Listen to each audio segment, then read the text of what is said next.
Agora, Bruno Prado, essa situação aí do Corinthians, esse jogo contra o Flamengo, as duas maiores torcidas do Brasil, tem esse lado também, né? O Mauro até chamou atenção pra isso. Pô, vão ter aquelas chamadas, as duas maiores torcidas do Brasil, né? Mas é verdade, né? Só ter voltado de Itaquera. Já tava ouvindo? Você ouviu ele falando no programa? Não, mas é verdade, né? Até pra gente, a gente trabalha na mídia. Sim. É bom a gente ter um jogo como esse, né? Porque é audiência. São 35 milhões de um lado e 45 milhões do outro. É realmente especial por serem as duas maiores torcidas do Brasil, frente a frente, numa final de mata-mata? Eu acho que só teve uma, né, Mauro? Foi a Supercopa do Brasil, que o Corinthians venceu. Um jogo, e na época também com pouca relevância era dada, né? Pouca relevância. Agora o pessoal está levando mais a sério essa Supercopa, que é um mini título, vamos dizer assim. É legal, é uma final, nunca teve de brasileiro, né, também, nunca, na época que tinha final, nunca teve Corinthians e Flamengo. São as duas maiores torcidas do país, isso causa uma repercussão grande, sai um pouco da bolha do futebol, que tem gente que acompanha o futebol diariamente, é uma porcentagem aí no país, não é o país inteiro, tem gente que acompanha todo dia e vai ver o jogo independente Bruno, do que seja. Só te interromper rapidinho. De volta à TV Jovem Pan, agora na rádio, na TV e no YouTube, o Bruno Prado falando sobre esse encontro aí das duas maiores torcidas do Brasil numa competição de repercussão, né? Porque teve uma final entre Flamengo e Corinthians, que foi a Supercopa do Brasil, foi na década de 90. 91. E o Corinthians saiu vitorioso, mas não tinha. É um mini título. Agora é um título pra valer, né, Bruno? É um título importante, são as duas maiores torcidas. Eu falei, isso sai até um pouco daquela bolha do futebol, o cara que acompanha todo dia vai ver qualquer jogo, independente de quem tiver, porque ele gosta de ver futebol, ele vai ver qualquer jogo. Tem cara que gosta de futebol, mas só vê o time dele. O cara torce pro São Paulo, pro Grêmio, pro Cruzeiro, vê o time dele e acabou. Corinthians e Flamengo saem um pouco disso. Acho que o jogo chama a atenção até de algumas pessoas de fora ali que não acompanham tanto, porque são duas torcidas grandes, muitas famílias no Brasil têm torcedores do Corinthians e do Flamengo, então acaba atraindo, chamando a atenção. São dois times, um de São Paulo, um do Rio. Então, nesse sentido de repercussão, de peso, é muito grande. Hoje, no confronto técnico, Flamengo e Palmeiras é o jogo que mais tem peso assim naquela questão. São os dois melhores times do país nos últimos anos. Mas nessa questão de atingir mais gente, de causar um impacto, Corinthians e Flamengo é um jogo muito grande, pelo tamanho das torcidas e pela repercussão que pode ter, apesar de, claro, hoje o Flamengo é favorito, acho que o Flamengo e Palmeiras seria uma coisa bem aberta, o Flamengo e Corinthians tem um favorito, claro que é o Flamengo. Se torna ainda mais especial, Mauro, por não ter tido ainda uma grande final entre esses dois clubes? Eu, sinceramente, não ligo muito para isso, não. Acho que assim, se tivesse jogado 2 ou 3 ou 4 vezes finais, ia ser uma outra final, né? Se tivesse decidido um brasileiro lá nos anos 80, uma Copa do Brasil nos anos 90, não sei se isso mudaria muita coisa, não. Outros jogadores, outro momento, torcedores que nem acompanharam, iriam acompanhar agora. Eu acho que essa final, esse confronto, ele fala por si, independentemente de histórico e tudo mais. E 2 jogos, né? Copa do Brasil não tem essa coisa de jogo único, que a Libertadores e a Sul-Americana, como é bom, né? Copiou lá da Europa, né? Até admito que as finais de um jogo único têm sido até interessantes, mas eu ainda prefiro ir e volta. Acho que seria... Se você contempla mais gente, você permite que as pessoas vejam o seu time numa final, né? Outro país, tem que viajar. A América do Sul é mais difícil, né? Não tem a logística tão facilitada como na Europa, as distâncias grandes. Você vê essa final agora em Guayaquil, lugar que não tem nem voo direto aqui do Brasil, o cara tem que ir lá para Panamá, ficar 8 horas no aeroporto, é difícil, é caro. A mesma coisa, Córdoba, onde São Paulo vai jogar com o Del Valle.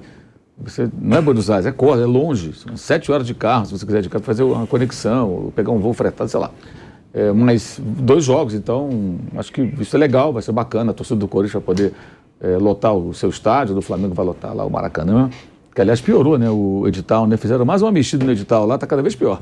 O edital do Maracanã. Parece que o campeoníssimo lá, o governador, ele não quer que ninguém assuma aquilo lá. Deveria abandonar aquele trambolho. Fizeram mais uma mudança no edital, que é mais ou menos o seguinte: quem assumir o Maracanã é mais ou menos assim: você aluga uma casa, mas de repente, se o vizinho quiser dar uma festa na sua sala, ele vai dar uma festa na sua sala. Se o outro quiser usar o seu banheiro, de repente, eu quero usar o banheiro, ele vai lá usar o seu. É mais ou menos isso. Sabe? Que foi pela situação do Vasco, né? Que usou o Maracanã e agora determinou que o valor do aluguel tem que ser o mesmo e tal, e ali o Vasco tinha um valor, o Fluminense e o Flamengo outro, porque o Fluminense e o Flamengo assumem os custos do estádio no dia a dia, bancaram o estádio na pandemia sem público, enfim. Mas, enfim, é o Maracanã onde o Flamengo joga, né? E também vai estar cheio. Então, acho que afinal, fala por si. Não acho que o histórico, o fato de ser a primeira vez, não acho que isso é muito relevante, não. Acho que o mais relevante que é algo que é um desafio para o Vitor Pereira, é o passado recente. Porque o Corinthians tem perdido muito para o Flamengo. Né? Os últimos 12 jogos são 10 derrotas, um empate e uma vitória. Essa vitória é do gol contra do Rodinei. O Flamengo com o Vitor Hugo e o Matheus França no meio campo. Tinham acabado de fazer 18 anos. Os meninos que nem mal se alistaram lá no Exército, né? O serviço militar obrigatório. Esse era o meio campo do Flamengo, 2 meninos e mais 2 caras lá, e o Rodinei fez o gol contra. Então acho que esse é o desafio dele, fazer com que o seu time supere aí um período de muitas, não com ele e com outros técnicos, de muitas derrotas para esse adversário. O Flamengo tem sido muito mais forte que o Corinthians nos confrontos. Agora, Vanderlei Nogueira, para o torcedor, porque geralmente, né, o Mauro falou, realmente não faz tanta diferença. Mas às vezes, quando você tem já algumas finais, eu ganhei a do Brasileiro, eu ganhei a da Libertadores. Aí já fica suave, mas sendo a primeira, pro torcedor pode despertar uma rivalidade maior, Vander? Ou você também acha que não? O primeiro sutiã a gente nunca esquece, né? O primeiro o quê? Sutiã. Que é isso? Gostei dessa. Tem um comercial que foi famoso aí. Essa aí eu gostei. Tem alguns que não esquecem nem o primeiro beijo. Especialmente os românticos. O primeiro encontro, a primeira viagem. Eu não esqueço o primeiro beijo no meu grande amor. Então. Eu não esqueço. Primeira viagem em alto mar, Fernando de Noronha. Você nunca vai esquecer. Nunca, você não vai esquecer. Então, a primeira vez sempre tem algo diferente. Claro. Né? Então, eu queria só dizer isso. E eu acho que é importante. Acho muito legal, acho que é o sonho dourado. É igual. E outra coisa, melhor que isso, só tem uma coisa: final com penais. Aí é teste cardíaco intenso. Entendeu? Quer dizer, então quem faz o evento torce para que essas coisas aconteçam. O Flamengo vai disputar com o Nogueirópolis. Tudo bem. Você já imaginou uma final, como é que é? Deportivo Del Valle e. Que a gente falou. São Paulo? Não, com todo o respeito. E o Atlético Goianiense. Quer dizer, tudo bem, eles iam disputar o título, mas para quem faz o evento, não é um sonho dourado. Então, esse evento é um sonho dourado para quem está. O momento final, o grande finale, né? A última música do show. Quer dizer, é um negócio, por falar em show, acho que o Vampeta depois vai falar alguma coisa importante, porque ele é um cara bem informado. Então, é isso. Eu acho que é extremamente importante, Thiago Asmar D'Artagnan. Muito obrigado, Vanderlei Nogueira, por me... Né, Vamp? Você gostou do meu novo nome, né, Gostei, tá chegando aqui, tá bombando aqui. Dadá? Dadá, sabe? Não tem o Dadá Maravilha? Dadá morreu na cidade de Maastricht, viu? Caraca, vocês só falam em morte, irmão. Você falou de Dadá, pô, Dadá aqui. Eu posso atravessar uma rua hoje, eu posso dirigir o carro hoje. Você é vestido de mosquiteiro, ele morre, viu? Mas vocês só falam em morte, tá aqui, ó, tá chegando aqui, vamos. Vamp, fala, um amigo meu chamado Armando lá da Holanda, lá de Eindhoven, falou, fala aí pro pilhado, pro Dadá, que o D'Artagnan morreu na cidade de Maastricht, onde nasceu o André Rieu, aquele da orquestra. E a morte dele foi na praça onde são realizados os shows anuais da orquestra, programa de informação. Parabéns, Vamp. Então vamos esquecer a morte do D'Artagnan. Sei lá, você que vamos falar das conquistas, de tudo. Não é melhor você vir de Tico de Búzios, Tico de... Gavião. Tico de lá foi lá na terra dos tubarões. Fernando de Noronha. D'Artagnan lá, tá chegando aqui, ó. O herói no final morre. E sobre os dois treinadores que chegam nessa final? A gente falou, o Mauro até falou dos valores, né? Vitor Pereira ganha muito mais que o Dorival, mas o Dorival hoje ele faz um trabalho melhor do que o trabalho do Vitor Pereira à frente do Flamengo. O que esperar desses dois treinadores? E outra, o Vitor Pereira chegou a ser muito questionado. Sim. Veio o Vitor Pereira com muito nome, como o Mauro disse, o maior salário de treinador no futebol brasileiro até o Abel ter essa renovação, que realmente o Abel hoje ganha mais. Mas para ele, a conquista de um título, aí sim, zera tudo, veio, ganhou e vai embora, que provavelmente ele vai embora, ele não deve ficar. Mas torna esse cara já o que foi esperado ou ainda precisa mostrar o melhor futebol perto do que se esperava pro Vitor Pereira? A gente está de volta, hein?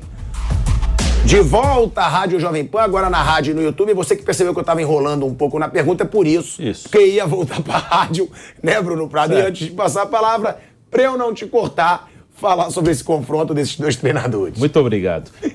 O Vitor Pereira, claro, se ele ganhar um título, o torcedor do Corinthians quer ser campeão. Então, se ele ganhar um título, ele vai ser um cara que a maior parte da torcida vai gostar, vai aprovar.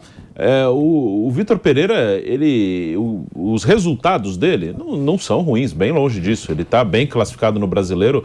Só na rodada passada que ele saiu pela primeira vez dos 4 primeiros lugares no Campeonato Brasileiro. Chegou a liderar lá no início da competição, está na final da Copa do Brasil. Então os resultados dele não são ruins. O que eu esperava do Vitor Pereira era algo assim, diferente da maioria. Isso não aconteceu. Aí pode ter várias circunstâncias, não só por causa dele, de lesão, do elenco que talvez ele esperasse alguma coisa diferente, de calendário. A gente pode discutir vários motivos. Mas o Vitor Pereira, pelo que ele ganha, pelo currículo dele, assim, eu esperava que ele mostrasse algo acima do comum aqui no futebol brasileiro. Isso ainda não aconteceu, o que não quer dizer que seja ruim. Ele é um bom técnico, e tanto que o time dele está aí, bem colocado no Brasileiro, chegando nas decisões. É um time bem organizado, ele não faz um trabalho ruim. É que não é nada especial, aí que eu acho que muita gente esperava. Eu esperava algo acima, como o Jorge Jesus veio e mostrou algo diferente, como o Sampaoli, apesar de não ter tido um grande título, veio e mostrou algo diferente. E o Abel Ferreira, em outro estilo, né, um cara mais competitivo, também mostrou coisas diferentes. O Vitor Pereira não mostrou. Ele mostrou que ele é um bom treinador, isso ele é mesmo. O time não é um trabalho... o trabalho dele é horroroso. Não, bem longe disso, ele é um bom técnico. Mas algo diferente, né, pelo currículo, e até por isso ele veio muito valorizado. Isso não teve, assim, um diferencial como, não, esse cara é diferente da maioria daqui. Isso não teve. Ô Bruno, se você pegar até o Domenech Torre demitido com 70 e poucos, quase 80% de aproveitamento. O Vitor tem 50% de aproveitamento. E ainda assim, está numa final de Copa do Brasil, porque entra depois. E os times que pegou... Portuguesa do Rio, favorito do Corinthians pelo orçamento, né? Já que fala de orçamento, ele falou. Atlético Goianiense, está na zona de rebaixamento. E teve que reverter aqui. Tomou 2-0. E pegou o Santos, que já trocou de treinador com esse presidente que chegou, acho que é o 6º treinador, né? Por aí, certo. Com menos de 1 ano e meio quase 2 anos de, né, ele no mandato, né? Sim, ele já, ano passado teve 3, esse ano então, já vai aí pro você quarto. pega, aí você soma também jogos do Campeonato Paulista, como vitórias, joga o Campeonato Nacional e está dando 50%. Não vejo como um grande trabalho, não. Esperava mais. É normal, né? Mas se ele ganhar título, Vamp, não. zera tudo, né? Coisa. Tem isso, é o resultado. É a mesma coisa. O Dorival é o contrário. Ele tá super bem. Se ele não ganha título, vai queimar tudo que ele fez. Até hoje. Por isso que não renovou ainda, né? É uma situação que é meio o contrário. Concordam, Mauro, Vanderlei? Porque o Vitor Pereira, ele não vem fazendo um trabalho brilhante. Mas se ele ganha... O Corinthians se manteve ali entre os caras. É isso. É um primeira vez que o Corinthians... Assim, essa legal, é a primeira rodada que o Corinthians não está entre os 4. Sim. Olha só o nível que vai fazer. É isso. E aí o que acontece? Se o Corinthians, mesmo com o Vitor Pereira não tendo um trabalho brilhante, ganha a Copa do Brasil, ele é herói. Muda tudo. O Dorival é o contrário. O Dorival faz um trabalho brilhante. Se ele não conquista título, ele pode virar até vilão. Ou é exagero? Vilão, eu não sei que se ele vai virar. Eu acho que seria uma loucura ele virar vilão. Mas seria, eu te garanto. Se o Flamengo não conquista nem Copa do Brasil, nem Libertadores... Não, mas você garante porque você talvez conheça a reação da torcida. Sim. E tal. Mas eu acho uma loucura, porque ele melhorou. Se o senhor de todos os males era o Paulo Souza, né? Na visão era o senhor de todos os males. Chegou o Dorival. A coisa melhorou, comprovadamente melhorou no Flamengo. Aí o cara vira vilão, já no final da temporada, já disputando o título, vilão acho que muito forte. Pode até continuar. Aliás, quer saber uma coisa? Nem se ganhar, eu acho que alguém, gênio da lâmpada, é capaz de colocar sobre a mesa, olha, ele chegou, foi bom, mas foi bom enquanto durou, agora vamos pensar no Guardiola de novo. Eu acho que pode ser isso, mas vilão acho que é forte, Asmar. Mauro, você acha que essa situação meio que contrária? Um não é brilhante por enquanto, mas se ganhar, salvou o trabalho. O outro faz um trabalho brilhante, mas se não ganhar, vai ser muito pressionado. Acho que qualquer um dos dois, se não ganhar o título... Você acha que o Vitor Pereira também, se ele não ganhar... Se perde a final do Flamengo, muda tudo. Essa paixão toda vai embora, né? Até porque os números que o Vampeta colocou aqui são bem importantes, né? O Corinthians não tem uma temporada... tão avassaladora. Eu até entendo que num segundo ano de trabalho ele possa fazer um trabalho melhor. Mas eu imagino que, assim, se ontem o Fluminense elimina o Corinthians, aqueles que hoje dizem, tem que renovar logo o contrato do técnico, talvez estivesse pedindo a cabeça dele, porque tudo aqui funciona em função do resultado. E o Dorival, acho que pelo fato de cair na conta dele a responsabilidade da decisão de priorizar o mata-mata e meio que tornar secundário já há algum tempo o Brasileirão, se ele não ganha os dois mata-mata, evidentemente também vai ter muita coisa na conta dele. Acho que mais do que meio que automático até. Nos últimos 18 jogos entre Corinthians e Flamengo, 12 vitórias do Flamengo, 4 empates e 2 vitórias do Corinthians. É uma superioridade surreal pilhado, olha só, do Flamengo. Você falando de números aí, cara, eu tô aqui, o Bruno aqui mexendo. Não é só, professor, os números do Vitor Pereira. Campeonato Paulista. Campeonato Paulista, Paulistão. 2 vitórias. Mas ele jogou quantos jogos? Quantos que ele comandou o Corinthians? Ele comandou 1, 2, 3, 12 4, jogos. 5... No Paulista foram 6 jogos. Não, 6 jogos. Porque ele chega depois do Ele chega no meio. Pô. Isso Não, 2 vitórias no Paulista. Ele ganhou dos 2 que caíram, da Ponte e do Novo Horizonte. 2 vitórias no Paulista. 3 na... 4 na... Mas foram 3 clássicos também, né, Vamp? Dá pra relevar isso aí. Foram 2 contra o São Paulo e 1 contra o Palmeiras. Eu acho que ele veio aqui perde os pra três. pegar a sua baba. Não, tá bom. Aí, tá vendo? Assim, no Paulista Não, foram eu esses sei, 3 clássicos, teve um empate com o Guarani nas quartas, que ganha nos pênaltis, e essas 2 vitórias. 2 no Paulista. 4 na Copa do Brasil. Vitórias 6. dele. Já dá 6. 2 na... Libertadores, 2. 2 na Em Libertadores, 10 jogos. 8 e 12 no Campeonato Brasileiro. 12 vitórias no Campeonato Nacional. O brasileiro ganhou 12 de 26. É pouco. Não. Libertadores, 2 de 10 ele ganhou. O Libertadores é muito mal. Então, é pouco. O que ele venceu até agora é pouco. Dentro de casa. Dentro de casa. 12 no Brasileiro pode ter certeza que é tudo dentro de casa. E a gente falou sobre a final, a única final que teve entre Flamengo e Corinthians, que o Corinthians foi campeão da Supercopa do Brasil em 91. Em mata-matas, foram 8 confrontos entre os 2 clubes. O Flamengo saiu classificado em 5, inclusive nos 2 últimos, né? As 2 Libertadores, que o Flamengo se classificou em cima do Corinthians, e 3 classificações do Corinthians. Então, 5 classificações do Flamengo, 3 classificações do Corinthians em 8 confrontos dos 2 clubes aí em duelos de mata-mata. E eu sempre dou uma lição pro Vanderlei Nogueira aqui, né? Só que hoje, eu vou deixar que o Vitor Pereira dê essa lição pro Vanderlei Nogueira. O Vanderlei Nogueira que diz tanto que torcida não faz diferença. Vai falar o contrário. Que diz tanto que o Corinthians não ganhou por causa da torcida. O Vitor Pereira deve ter vivido pouquinho no futebol. Pouco. E olha o que o Vitor Pereira falou sobre mando de campo no futebol brasileiro. Eu quero só que o Vanderlei Nogueira preste bastante atenção nisso que vai ser falado agora. Vai, por Quando favor. jogamos em casa, não há dúvida nenhuma. Aqui eu não percebia muito bem porque é que jogar em casa. Eu tive sempre, em todo lado que eu andei, eu nunca tive muito esta coisa de jogar em casa ou jogar fora. Para mim, jogar fora ou em casa, nós tínhamos que ir para cima, propor o jogo e pronto. E às vezes até fora tínhamos mais espaços, mas aqui no Brasil faz a diferença. Aqui no Brasil faz a diferença. Faz a diferença porque, não sei, é uma energia que eu não consigo explicar, mas de facto, quando nós queremos... Quando eu vejo o Fábio Santos a dar carrinhos, quando eu vejo o Fagner a dar carrinhos, quando eu vejo o Gili morder à frente, quando eu vejo o Balbuena a morder à frente, porque parece que contagia, não é? Parece que contagia. Quer dizer que o fator casa aqui na arena faz-se sentir, como nós quando fomos ao Fluminense também sentimos. E quando fomos ao Flamengo, ou quando vamos ao Palmeiras, ou quando vamos, normalmente, de facto, sente-se a diferença. Eu já corri meio mundo e não senti essa diferença, mas aqui sente-se. Ai, meu Deus do céu. Eu acho que hoje eu nem preciso falar. Se o Vitor Pereira fala isso, ele deixa bem claro. Aqui no Brasil, a torcida faz a diferença.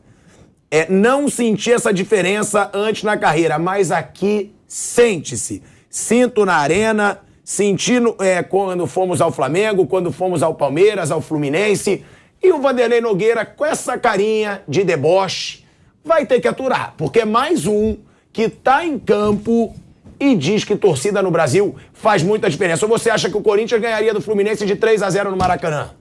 Não, eu acharia que com a torcida no Maracanã, o Fluminense ganhasse de 3-0 do Corinthians. D'Artagnan, você precisa pensar antes de falar. Eu acho que quando você está reunido com o seu rei, o Luís XIV, você deve falar essas coisas para o rei agradar. Ei, D'Artagnan, você é realmente meu... Pode me chamar de Dadá, se quiser dar um apelido também. Então eu queria só dizer o seguinte para você, mais uma vez. Você acha que o professor Vitor Pereira falaria alguma coisa diferente? Ué, mas ele falaria isso no Porto, quando ele estava no Porto. Lá no Porto ele falou, a torcida aqui é uma porcaria. Realmente ela não ajuda. Ô, D'Artagnan, põe na cabeça, na reunião com os mosqueteiros, lá você era o capitão dos mosqueteiros. O principal, claro. O principal, o capitão, o chefe deles. Claro. O comandante. Ele morre quando, professor? Sabe como é que era o morre? Eu não vi, não. Só vejo ele ganhando. Sabe como é que Querem me matar de qualquer jeito. Conta quando é que ele morre. Eu só vejo no filme, ele só ganha. Eu quero saber a morte. Ele morreu numa guerra, França-Holanda. Mas eu queria só dizer assim, ele era o capitão. Maurício Nassau matou ele. Eram chamados mosqueteiros da guarda. E ele era o capitão. Na verdade, o status dele como militar era subtenente. Mas ele era muito íntimo do rei Luís XIV, que pegou e falou: você é o capitão dos mosqueteiros. Mas ninguém está aqui para ter aula de história, de ninguém mosqueteiro. Tá aqui, você tá vestido fala de mosqueteiro. Do público, fala do Corinthians. Ninguém está ligando que você quer falar do D'Artagnan. Olha na tela. Ninguém está aqui para falar de mosqueteiro. Dá uma olhada. Ué, é em homenagem ao Corinthians. É em homenagem ao Corinthians. Então,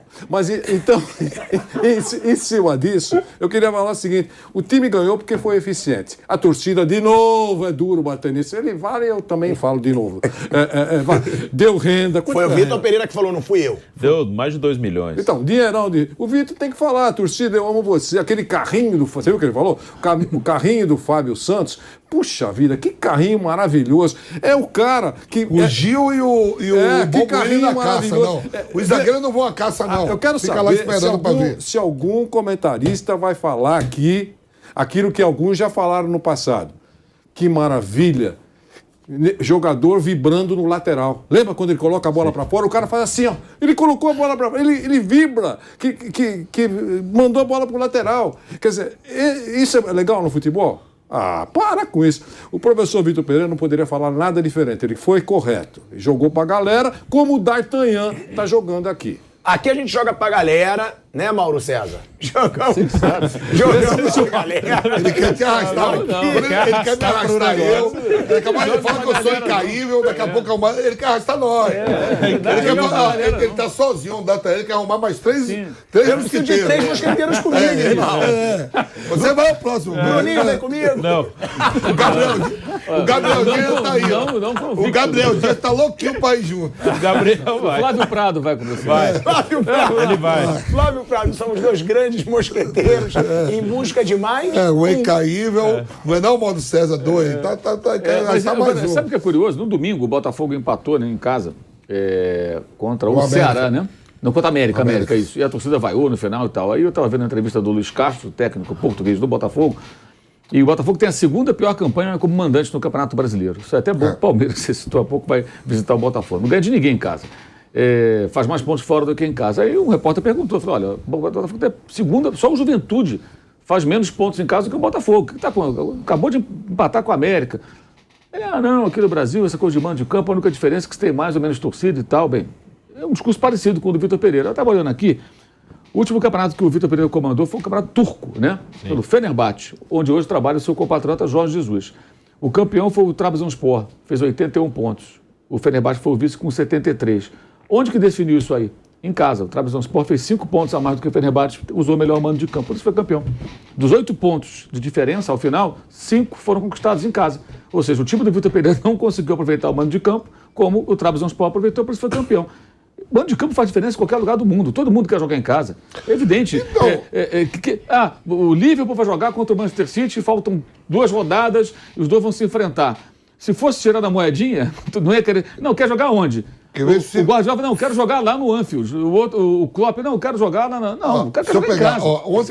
Ontem foi 50 jogos dele, 50. Já deu o número aqui. 20 vitórias, 16 empates, 14 derrotas.